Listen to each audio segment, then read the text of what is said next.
Hello mga idol.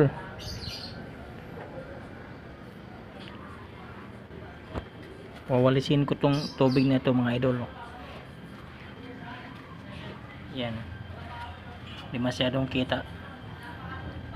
Siguradong may lamok na to. Yan, mayroon na nga oh. May nakikita ko lumalangoy-langoy oh. Kiti-kiti yan idol. Lamok yan. Itlog ng lamok yan.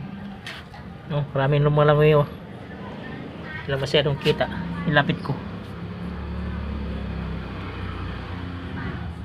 Ayan o, kita niyo idol, may malangoy-langoy.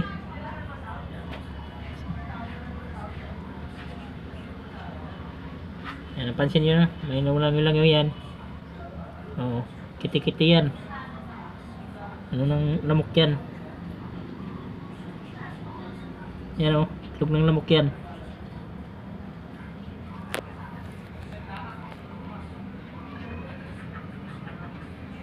Ayan, marami yung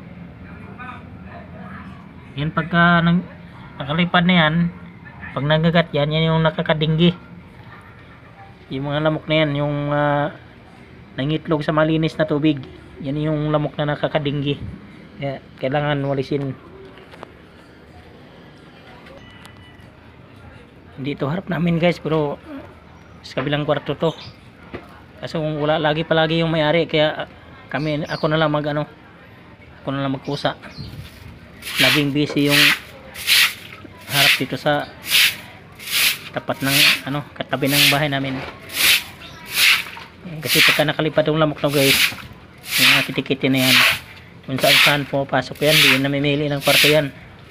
Kaya pag nakagat yan, kakagat ng tao, delikado sa dinggi.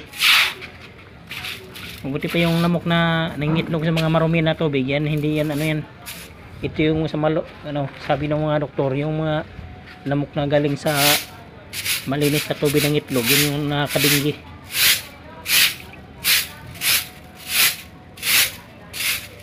Kailangan yung mga na-stack na tubig, isa o dalawang araw, yan mayroon ng ito, dalawang araw na to.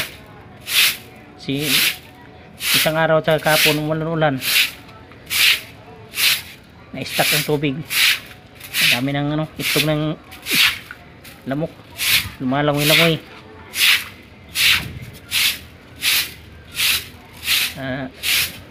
At hindi harap natin guys, busy naman yung linisin natin para natin sabihin pa rin yung may-ari, kasi wala yung laging busy sa trabaho guys.